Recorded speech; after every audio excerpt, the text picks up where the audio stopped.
The following is a Productions original series.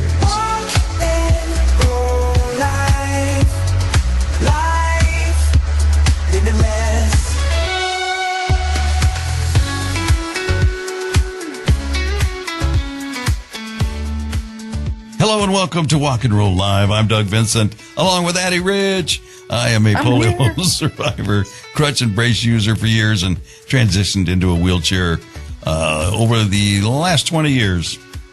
How about you, Miss Rich? Yes. I have CP. I was born with it last time I checked, and using a walker now most of the time, and eagerly awaiting my new purple machine, aka wheelchair. So, I think I told you last week that things are starting to move along now. I've paid my copay. They've ordered it. Oh, do you want to do a little pool and see who's going to get theirs first? Right, out? we should. We should take a vote, listeners. We're taking a vote. Yeah. Who do you think's going to get their wheelchair first? Oh, that just sounded funny. So how was your week? You have a good week? You're in the mountains now, I hear. I'm in the mountains. That's the news on the street. Very good. How is it? The news on the street is it's beautiful up here. Yeah. The leaves are sort of changing. The weather's about 20 degrees colder than down at my other house. That sounds great.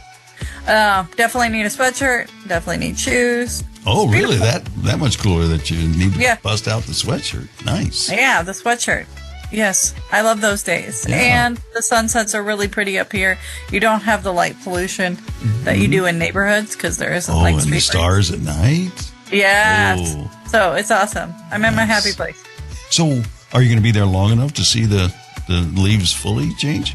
I'm trying to. Yeah, got that to look forward to. Might have to go back to Stone Mountain to pick up a wheelchair, then come back up here. That'll be worth it.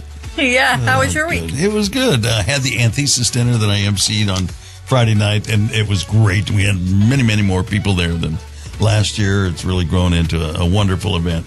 We do it at an airport hangar, and they open the door, and we could just see and it was beautiful. It was warm here that day, 90s. But, by the got into the evening, we opened that door, and it was perfect. It was perfect. We had a lot of fun. I thought you were looking forward to them opening the door. Yes, and it was great. And had a lot of participants there, and a lot of the people that I had seen at the convention that I had gone to. They loved to dance, and we got all the festivities out of the way, and then boom, anybody want to dance? Of course they're like, they danced the night away after that. So we had a good time. And then yesterday I had the opportunity have you ever heard of Honor Flight? It's an organization that their mission started by taking World War II vets to memorials, Okay, yes. Towards the end of their lives. But I guess now they've opened it up to Korea and Vietnam vets. So a Vietnam vet who had gone, they had taken to go see the memorial in Washington, D.C. I don't know where else he might have gone on the trip, but there was kind of a call to welcome him home. So went over to the airport and welcomed him home. So that was awesome. Yeah. Made some contacts for veterans, too, at Antithesis, by the way. So we're trying to get them together with Volunteers for Veterans and Betty, who was on the show a few weeks ago. We'll see if we can do a little more to help them out. And then, hang on a second. Am I ready for this? I don't know. Stand by. Talk amongst yourselves. Well, that would be me talking to myself, which I regularly do. We have staff meetings at work. I meant to get this all ready to go. So it would... We get letters. Oh, so many letters. And it's time to share them with you. Here we go. Yes, we got a letter from Ed. He says, "Hey, Doug, this was a really heavy episode, the one from last week. He said, one of my grandkids has ADHD. Hope you and yours are doing well. Great show. And you're the best at it." Well, that's very nice. Stay well, Ed. That's actually a buddy of mine from Colorado. Appreciate you listening, Ed, and sharing, taking the time to let us know that you heard. Thank you, Ed. Heard the episode and it touched you in a positive way. Appreciate that. All right, anything else? Let me look at my notes here. Yes. Great. Thank you. Oh, thank you to Lauren from last week. Yeah. You know, she told her story, did a great job. Very apprehensive. I think I mentioned that last week about coming on, but did a great job. The episode is really doing very well, too. So it must have touched a lot of people. So appreciate that, Lauren. Thank you. I know she's a avid listener, too. And keep the referrals coming. All right. Coming up today, we are going to talk with Karen. I'm sorry. I know better, but I was kind of like reading and got ahead of myself. Karah Behrend, and she is, her handle on social media is Kind of a Quad, and I've been following her for quite a while, and I always wondered, there's got to be something to that name, right? It seems like there's a story behind it. Sure enough. How are you a kind of? There is, yeah. We're going to find out. We're going to find out right after we take a quick time out and hear a word from our wonderful sponsors, Ugyar Professional Training. At Ugyar Professional Training, we know that your greatest asset is your team. Investing in their development, knowledge, and happiness is essential for your business's success and growth. To achieve new heights, it's important to hire intelligent, talented individuals and empower them to excel in their areas of strength and passion. Ugyar is committed to transforming your employees into happier, more productive, and fulfilled individuals. When your team thrives, your business prospers. Wise leaders understand that providing team members with opportunities to shine in their strengths unlocks untapped potential. Elevate your team with Ugyar Professional Training and witness the growth of your business. You're listening to Walk and Roll Live Disability Stories.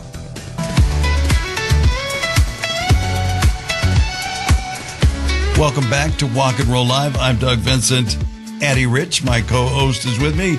And today's guest is Kind of a Quad. If you're on social media, you might recognize that. That is her handle. Have you ever wondered what it means? Well, we're going to find out today and so much more as we talk to today's guest. I'll let her introduce herself.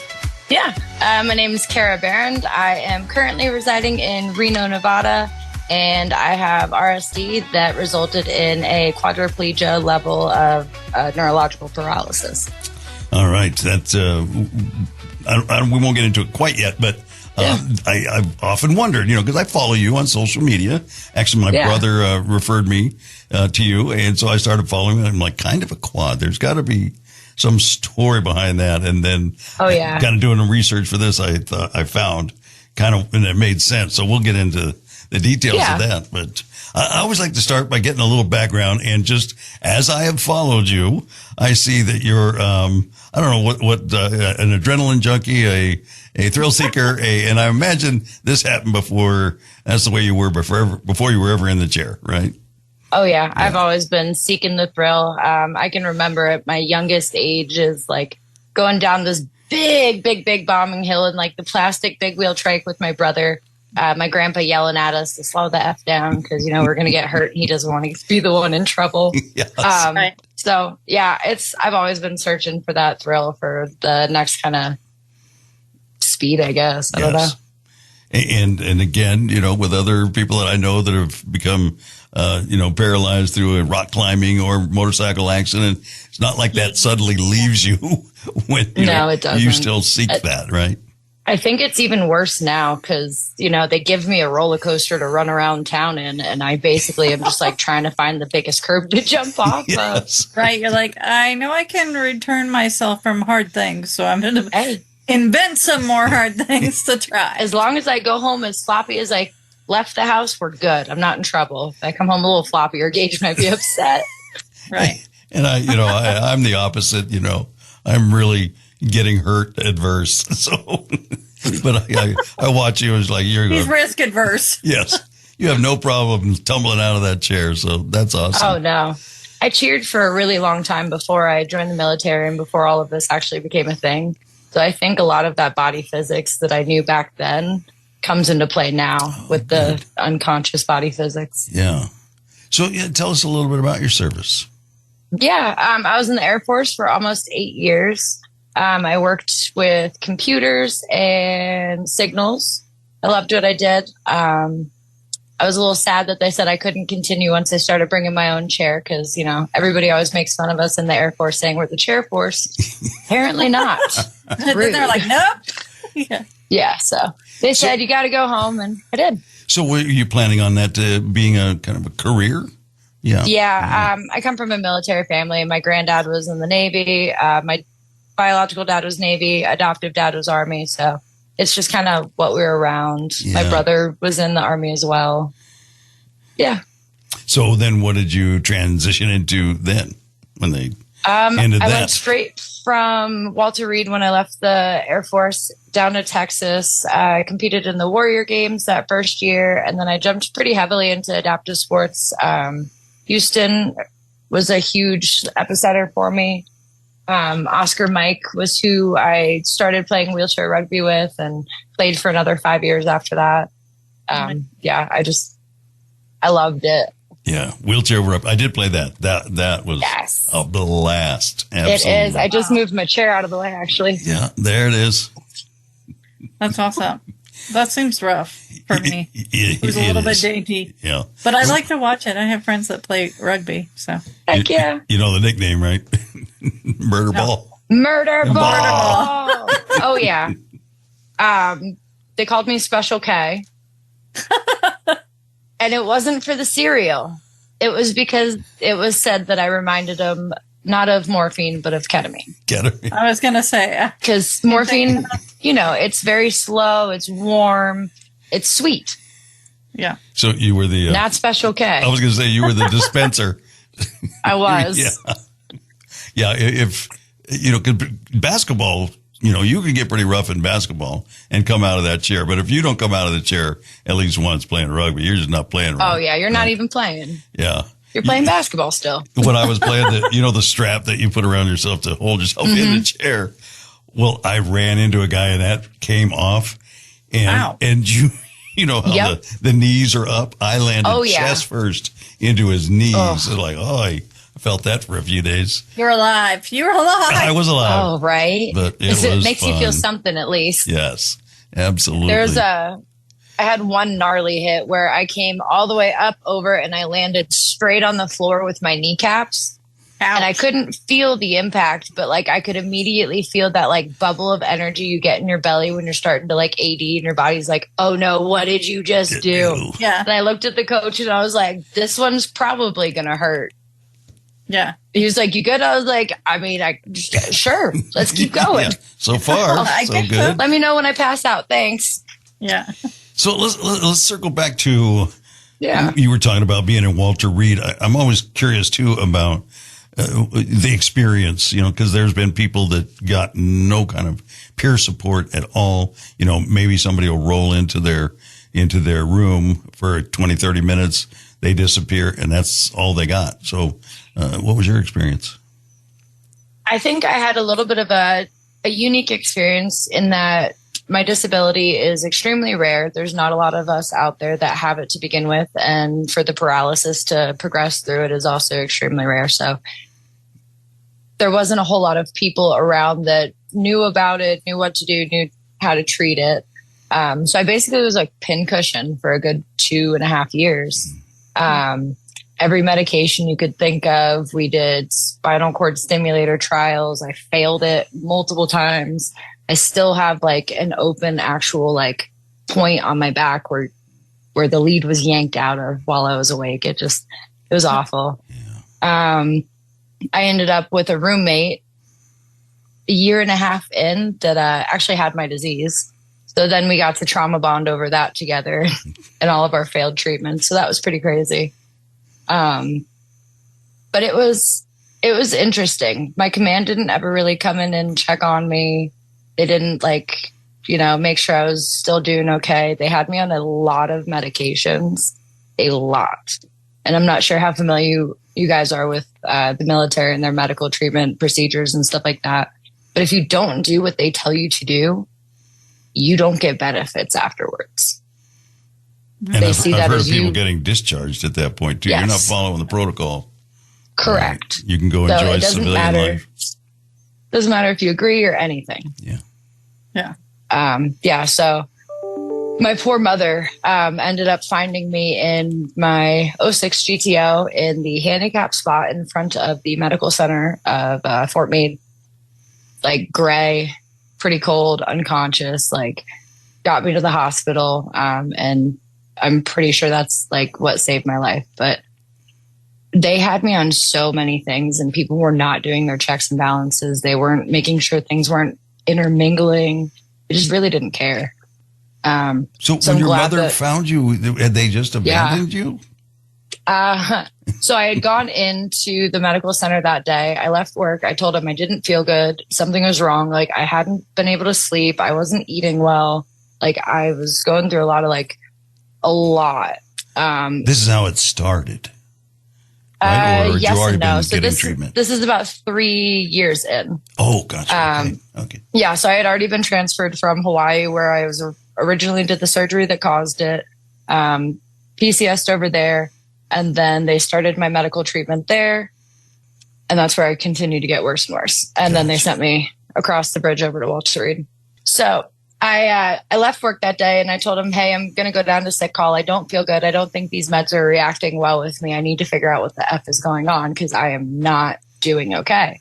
And at this point, I'm pretty sure nobody really believed that my disease was real and that it was really happening to me. So they were like, yeah, sure, whatever, go away. Like, just go away. I go down to the medical sick call. I go in there. I'm telling them, hey, I don't think things are like reacting well with me. Something is wrong. Like I don't feel good. Told them everything that was going on. And they're like, you're fine. Go home, take your meds. You'll be okay. I leave. I go into my car. I go to turn it on. It does not start. And that's the last thing I remember. Yeah. Now, my mom finds me. Were you ambulatory or you were in a chair already? I was ambulatory with a cane. Okay. So not well ambulatory, but decently ambulatory at that time. But yeah, so 10 and a half hours later, my poor mother finds me on base in front of the medical center in the handicap spot in front of the medical center, just passed out in my car. Sounds like quite a while too. 10 hours. Right? Yeah. It was dark when she found me. Oh, wow. Wow. So shout out to my mom for doing that because she's a rad lady and I feel bad she had to even do that. But we're here today and now I get to scare you even more with all the cars. We're going to get to the scary part. But so you said it started with a surgery. Yeah. So, but then you also referred to it as a disease. So help us. So it's a neurological disease that stems from a trauma or some sort of inciting incident to a nerve. Most of the time with documented nerve damage that they can pinpoint to. Mm-hmm. For me, it was a bunionectomy that actually started everything. I woke up from the surgery having had three failed bunionectomies before. And my whole foot was on fire. It felt like somebody had like lit me on fire, soaked me in diesel, lit me back up, and it was not going out. Yeah. And that's kind of where it all began. Went downhill. Yeah. So I'm just curious, do you think if you had gotten better care, it may not have progressed to this point? Or maybe speculation, so. But I'm looking for your take. Yeah. Completely speculatory. I do honestly think if we had done some of the more known treatment things, I know they're a little bit extreme, but I know a lot of people that have gone into remission from a lot of those things, especially when it was just in my foot. We could have easily, done the nerve ablation or just gotten rid of that, had a simple little slap on with a prosthetic and been up and walking instead of progressing and continuing to progress. Yeah. So it's a little frustrating. Yeah, I think we can all agree, too, that leaving you in a parking lot for 10 hours isn't the highest level of care either. I just want to know what people were thinking as they were walking by, as they were like, you just think people take naps in front of the doctor's office for funsies? Yeah. Some people had to get off of work and walk by you. The entire med center. Mm-hmm. Yeah, you think a medical person, I mean, I can see it's bad enough seeing a general population, but, with a medical staff walking by you all night. Yeah. So, what's the transition for you? I mean, you got mentally, emotionally You know, It was rough. Yeah. It was really rough. There's a lot of dark days. The nickname for my disease is the suicide disease because it usually causes so much pain for people that they can't deal with it anymore. And they just kind of choose to go on their terms, which there's been days where I kind of get it. I also have the little semicolon tattooed on here because I'm a failure at one thing, at least, I guess. I don't know how to nicely say that. But yeah, I don't know. It's a choice. And I think that choosing to kind of accept things, choosing to be at peace with things, and choosing to be happy no matter what, just kind of really started to make it better for me. And you're still fighting with the pain?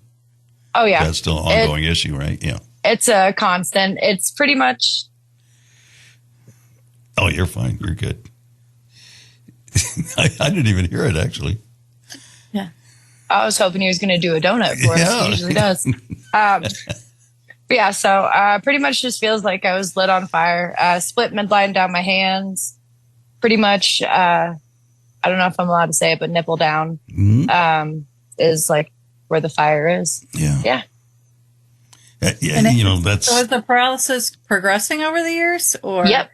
So it started just in the leg and the foot. Foot dropped real bad, and then the calf started not responding well at all, and then it got harder to stand on it, and then it got really, really weak. The other one started getting weak around probably thigh time, and it just got weaker and weaker, and then I went from not being able to like move them too well to like only standing for a few seconds before they'd give out, and then it was all the way out. Yeah. And then hands started going after that. Do you know if it's stabilized now? We've been decently slow progressive for a while. I don't know if it was the ketamine infusions that they did do to try and reset my nervous system a few years back. And I'm supposed to start doing them again soon. Not really looking forward to that. Yeah. But it hasn't been as fast, so it's a good thing. Well, hopefully this doesn't stir, all those feelings up. But I mean, it really, I admire you. You take the situation and you've made the best. And again, I'm seeing one part of it, but it seems like a fairly, accurate depiction of what your life is like. And, you're out there just living life. You're not isolating. You're not, reclusive or anything like that. And it's got to be tough. It's got to really be tough. Yeah. I mean, I'm sure you have tough days too, but we both know that, an example that I just saw on TikTok, this girl, they're going through the 17 diapers mom, right? The whole saga on that. And she was saying how she might not have had 17 diapers laying around the house, but every single day that she drove over the bridge by her house, she thought about just driving off it. Yeah. And I feel like that's super powerful because a lot of us, especially in the disabled community, have that passive kind of like the world would be a little easier. Like they wouldn't have to struggle so much. This wouldn't be so hard. This wouldn't be causing this burden.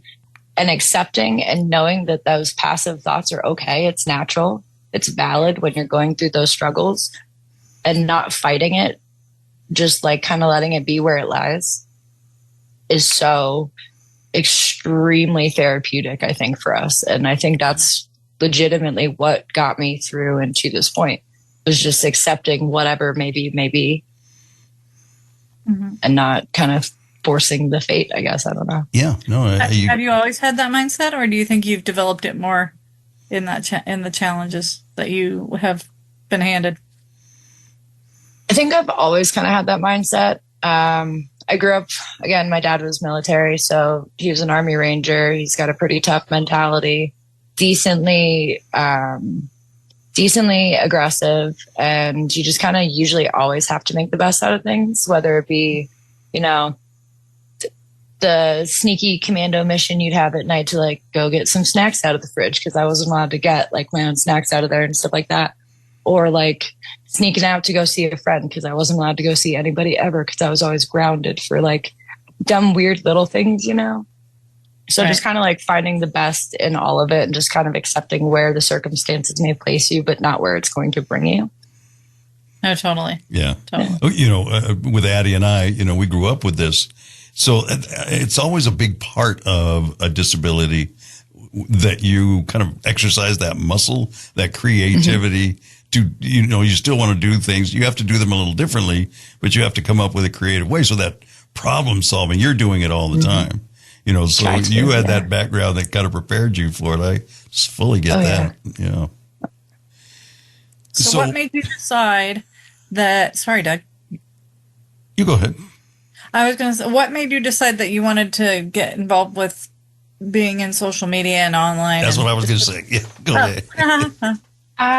After I left Walter Reed, I just kind of wanted to have like a living, I guess, diary journal of everything that was going on. Like, I didn't want anything to be able to be misconstrued. I wanted it to be out there. I didn't want somebody else to say like, oh, well, that's not really happening. Well, yes, it is. Go look. It's a Googleable thing, George. Yeah. Yeah, I don't know. I just started. I've always been kind of into like making videos and stuff like that. I tried to actually join the Air Force for like networking and broadcasting. So to do the on-air stuff, but they told me I have a list. So I was not allowed to do that. I haven't noticed it yet. I didn't either. Yeah. But yeah, so I don't know. I did it in high school. I just like making videos. Yeah.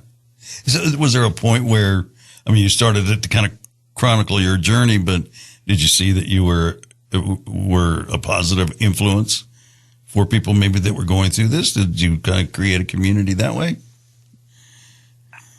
Yes and no. It's probably going to be a little bit of a hot take, but I've never actually tried to be like an actual positive influence. I've always tried to be like a realistic influence, because nobody needs to have somebody like shining sunshine up their butthole all day. But like, we do need to see that like you're going to pee your pants when you see your front door sometimes. And that's kind of fun and it's okay. Like it is what it is. Yeah, I don't know. Just try to be realistic. No, I like that take. Because, you know, we've talked about this, Addie and I, that, you know, we were just living our lives again, you know, just growing up and knowing no different, because I was a year old, so I have no memory of, and never even gave it a second thought. I was raised in a family that, you know, I had to do the chores just like my brothers and sisters, but you can start getting towards, you know, in high school, you start to think, I got to go out on my own here pretty soon. I got to start figuring out a job to do. You know, what can I do? You know, I can't do that. You know, get rid of all those things and start thinking about it. And, you know, then you get on with your life. And then I was kind of exposed to, the community and kind of wanted to give back, because my parents, especially when we were very young, got a lot of help from different organizations. So I wanted to give back, you know, so now I'm kind of immersed in it, and I do this, and I love to hear your take on all of this, because I feel like if people hear these stories, whether they're going through them or not, I think the people that are going through them, definitely, they're not alone. They can hear different perspectives on it. But people that are just going through tough times in their own life that hasn't led them to disability, they're going to be able to get something from it as well. It's 1 in 4. It's not 1 in 8. It's not 1 in 20. It's not 1 in a million. It's 1 in 4 people in the U.S. that deal with a mobility disability at some point of their life. Yeah, I always tell people, you know, if you haven't gotten there yet, you're going to, because you'll age into disability. You know, absolutely. In racing, we say it's not if you roll, it's when you roll. I mean, it's going to happen to everybody. You just got to prepare and plan for it. So open that door. I'm going to go in. You know, that was me, motorsports. And, you know, I had a go-kart when I was a kid, and, you know, I've always been into that kind of thing, and always thought, you know, if I could get hand controls, I might pursue racing. You've done it. So how did you go and come to that?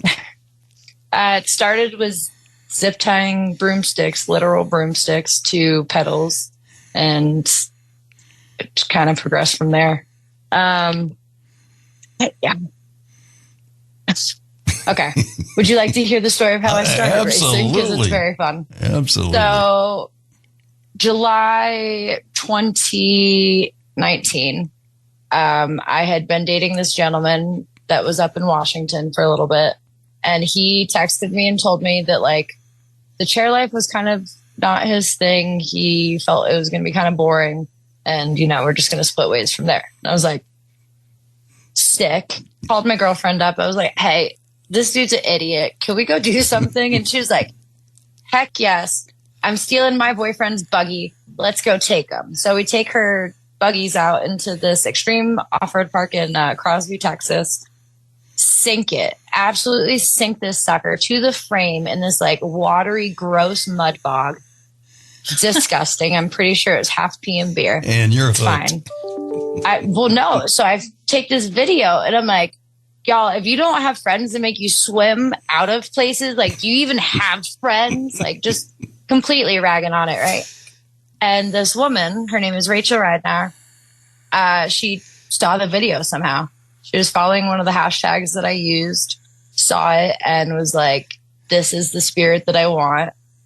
Sent me a message and was like, hey, it seems like you like off-roading. How would you like to try actually off-roading? And then she kind of gave me a little spiel and told me about this all-female navigation rally from Squaw Valley, basically down to Mexico, for all females. And I was like, that sounds dope. I have no idea about this. Let me Google it. So I'm Googling like girl in a wheelchair off-road race, and I'm not finding anything. So I messaged her back and I was like, Google has nothing for me. Like, I'm in. We have to get something out there for these people to know what we need, like, that you could do it. So let's do it. Yeah. So a couple weeks later, I flew to Phoenix and met a stranger to have her drive me into the desert. And I'm glad she wasn't a serial killer because here we are. Yeah. Yeah, right. You're glad that you didn't err on the side of caution so much. I did. I did my research, but sounds still, like a lot of my life if you ask my mother. So, hey, we're both still here. It's okay. Let's go. So are you still with her and that team, and still is that part of what you're doing, or? No, so that was the rally that my husband and I actually met on. We both kind of moved into a little bit more of the faster paced sports. That rally isn't technically a rally. It's a rally raid. So it's no speed. Yeah. Gotta have speed. Come on. Not all up your alley. I'm a speed girl. Yeah. So I've done a little bit of support for some of the teams coming in after me for that same team for the rally. But yeah, I stick to UTVs and road course now. Very nice. Very nice. It bit you. The bug bit you and you're on it. It did. Somebody told me to sit down. They didn't say how fast I had to sit. Or where. Or where. Amen. Yes. So you said, joke's on you. I'm going to choose my own seat. Oh, yeah. No, I make my doctor upset all the time. I'm like, you realize you just gave me 24-hour like line practice, right? Like, I'm just taking these corners everywhere. Right. So what does the future hold? Yeah. We've got quite a bit on the horizon. We'll be heading to California next week. We've got Cars and Coffee with Honda for Scotty. Scotty is man, the myth, the legend behind all of the car coordinated scenes that you've probably known and loved. Yeah. He's who just helped me get my stunt driving accreditation for the film industry in preparation for a movie that we will be working on together. I've got a small role and I'll be doing my own stunt driving as the first, I guess, wheelchair user ever to do that. So it's amazing. Super rad. But yeah, doing that. And then we're jumping over to SEMA. We're going to do a little live segment on the SEMA show and talk to people about hand controls and how they are the future. That's awesome. That's awesome. Yeah. So, but in the race car, is there anything like particularly special about the hand controls, or? No. Yeah, because they are every day. Yeah, I've run them all. We've run the portables off of Amazon, those quick sticks. Mm-hmm. Just use zip ties as safety. You know, got to have that tertiary safety line. Yeah. I've got the MPS Monarch A1s in my truck and in the track cars. I just ran the Sure Grip twist throttle handbrake down in the drift car. I zip tied the quick sticks for the stunt driving car. I mean, yeah. They're we'll make it amazingly work. simple, aren't they? You put everybody to shame. Yes. I'm just here to get them in there with me. You know, I don't know if you've ever seen this, but about 10 years ago, I saw where they were trying to come up with hand controls so you could drive a stick shift. Yes. Did you see those? Yeah. Did you ever- So nowadays we're just running a sequential dog box, Yeah, just a little banger. But I have still been trying to work on something for that because I was driving an 06 GTO before all of this happened. Mm-hmm. I do like my H pattern. I want my head through the seat and back in the back seat, you know? Yeah, absolutely. Yeah, it was because you only have, you know, obviously two hands, and when you're shifting and clutching and braking and steering, there's about four things you're doing. So I remember they had some kind of a initial, like when you started to hit the clutch, it would kind of finish it. So then you could use that hand, free up that hand to shift or something. It was kind of like the old school Volkswagen air shifter where you'd pop the button and the air clutch would do the rest of the work for you. Okay. Yeah. Yeah. I saw it and I'm like, I don't think I don't have the acuity to do that. You know, I can't even play guitar. I wish I used to. Yeah. Right. So You have me, who because cerebral palsy has depth perception issues. It's not about the hand controls. I could do it on the left. I could do like one hand control, but I can't tell the difference between me or the distance between me and another car. So Okay. someday we're going to have you roll me around. I was going to say, jump in. I'll teach you. I have some depth issues too. I run my contacts. I have one in, one out. That way I can see far and close because my vision's really bad. So I do also have a little depth perception issue on top of my astigmatism. There you go. The lights be coming from everywhere and they're all the same distance away. Right. added I'll thrill. just let you scare the crap out of me one time. I'll just ride with you and let you. Yes. We can make a video of, look what we can Heck do. yeah. Get you in a car. We'll have to get somebody in the back seat so they can walk while we roll. Yeah. We'll do a live show. There we go. 4 wheels and yeah. 2 feet.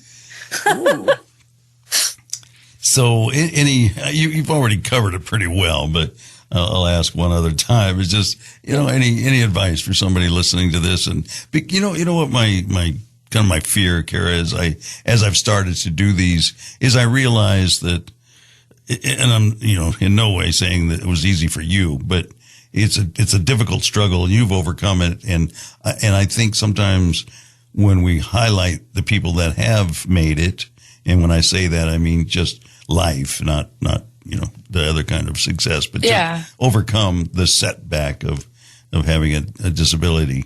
There's people that haven't, and they're isolated somewhere. And, if this finds its way to them, what would you say for them? I'm going to use the same advice that I just had my husband give his brother. His brother was just in an accident. Had to go to the hospital. He's still actually immobile, waist down and stuff like that. So he's now facing a similar story to us.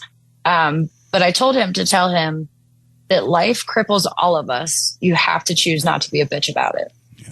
It doesn't matter if it's physically, emotionally, mentally, financially, circumstantially. It is going to, at some point, it's going to take your legs out from under you. Yeah. And you've got to be prepared to put in the work to not be a bitch about it. Because you can sit there and whine all day, but whining on your couch isn't going to do anything. Yeah, and you're going to find yourself alone. Exactly. Yeah. Cry in the shower, put on your pants, and let's go. Yep, that's powerful stuff. I mean, it's much easier to say than do. You got to put in the work, and sometimes it's just one day at a time.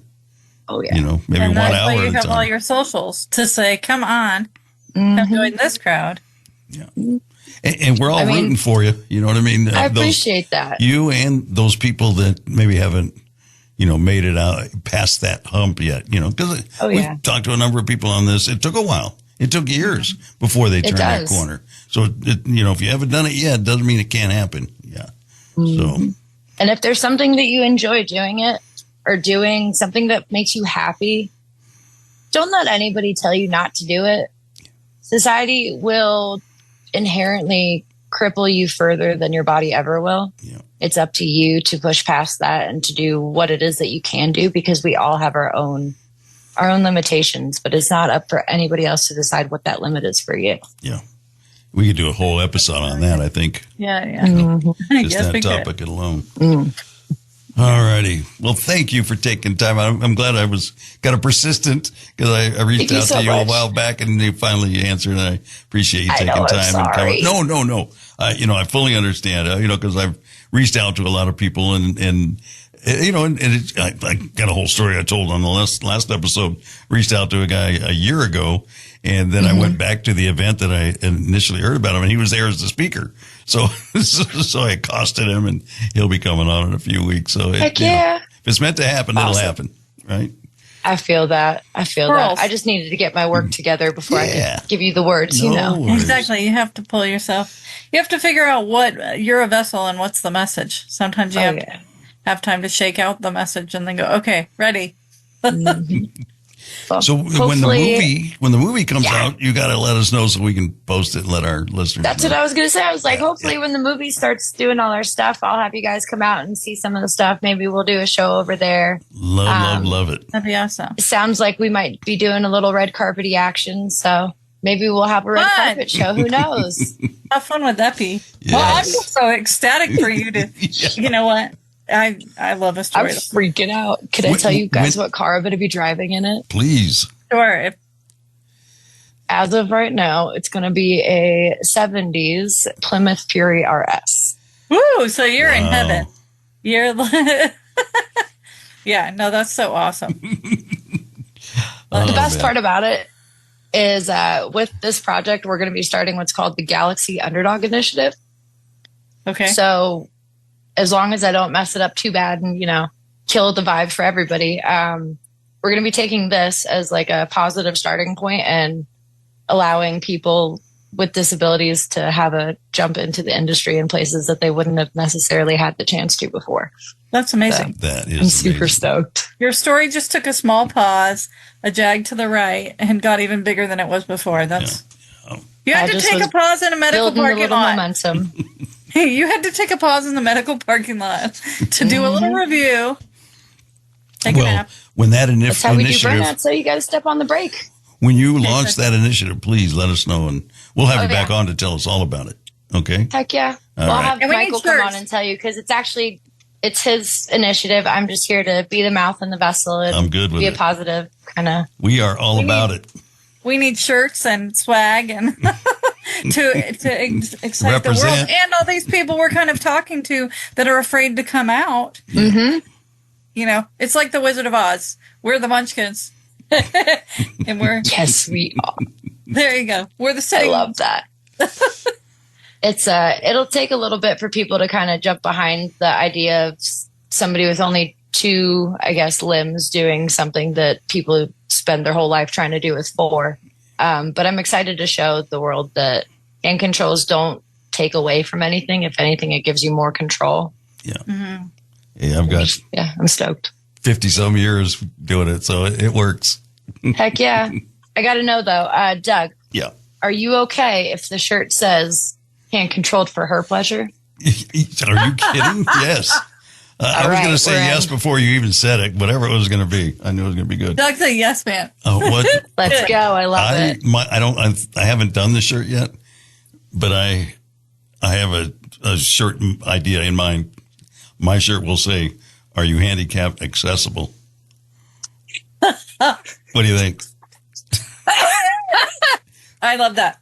I would have one that would say, is that a handicap placard on your face or should I just sit on it?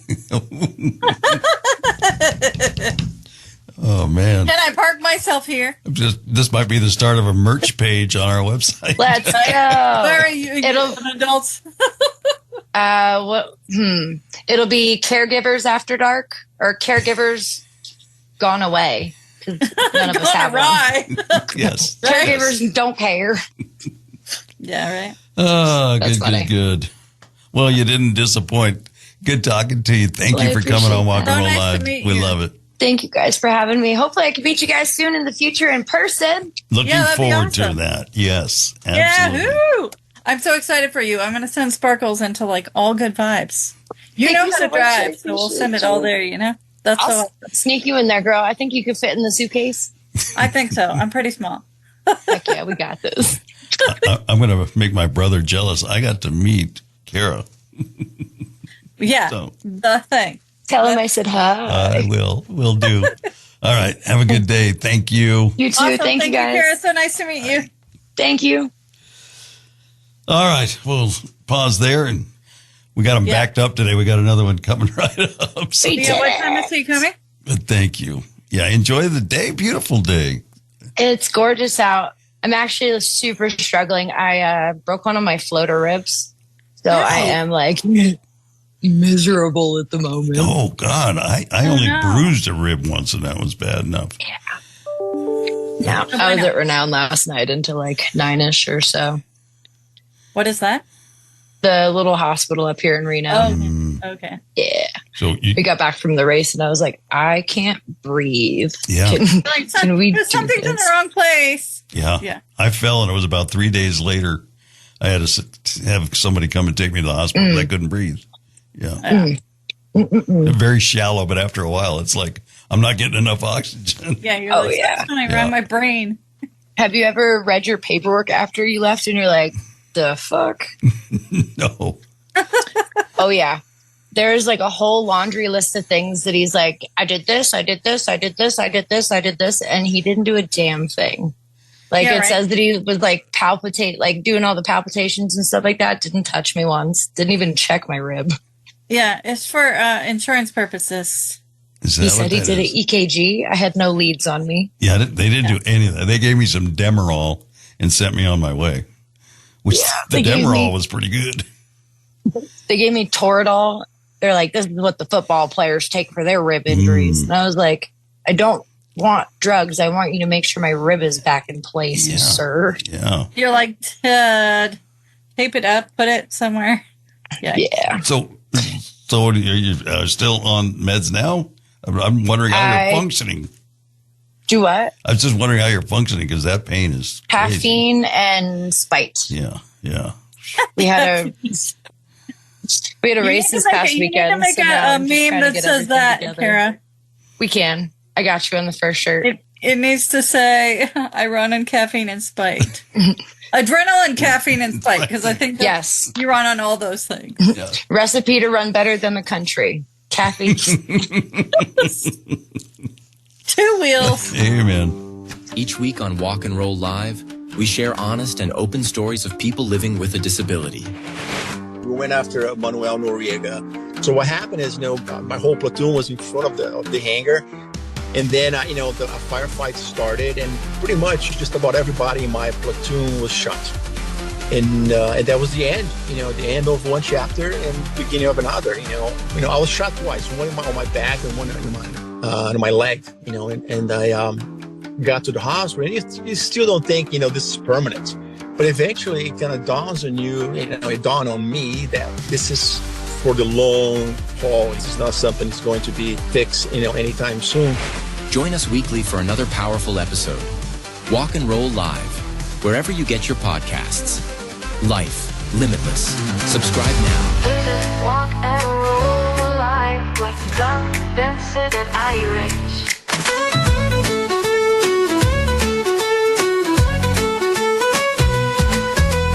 This is Walk and Roll Live with Doug, Vincent, and Irish. Well, that was an awesome story and so cool to see others succeeding in the world and taking a spin with their new life to make a great life ahead. So awesome. Great life ahead. Yeah, she's got some plans for some stuff coming up. I would love to be a part of that. So hopefully, I can't wait.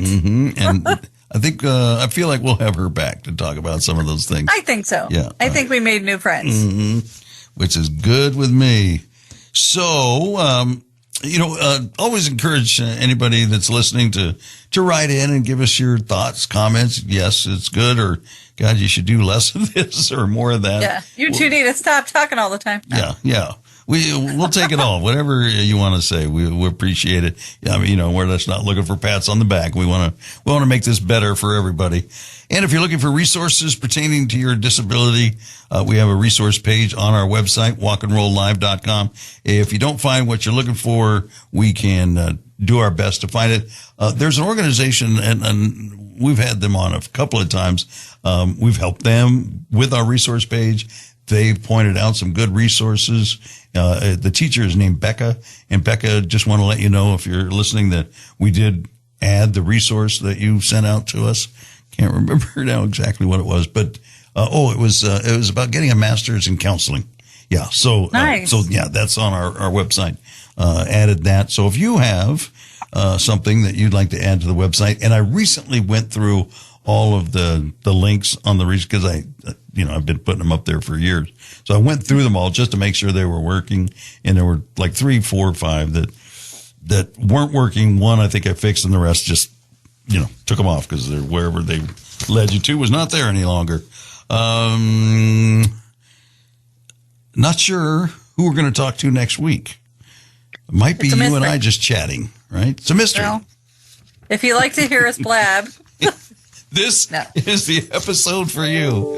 Yeah. This may be the episode you've been waiting for. Or it'll be something really exciting. We'll it's see. a mystery to all, but we'll let you know once we do. Also, don't forget to like, subscribe, and share. And thank you for listening. I'm Doug Vincent. I'm Addie Ridge. There we go. Perfect. From the Aguiar Professional Training Studio, this has been Walk and Roll Live. Disability Stories, Life Limitless. Walk and roll live. Life's the best. Walk and roll live. Life limitless. Story shared in every heart. Healing starts to play its part. In this journey we unite, shining with the glowing light. Insight found in every voice. Together we make our choice. Strength and wisdom grow within. This is where our tales begin.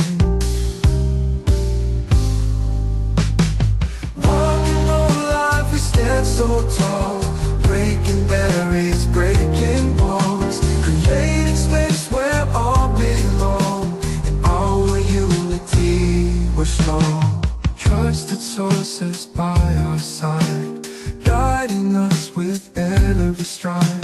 Empowerment is our goal, filling every missing role. Awareness spreading like the dawn. Independence carries on. In this vibrant space we find peace of heart and peace of mind. Walking all life, we stand so tall, breaking barriers, breaking walls, creating space where all belong. In our unity we're strong.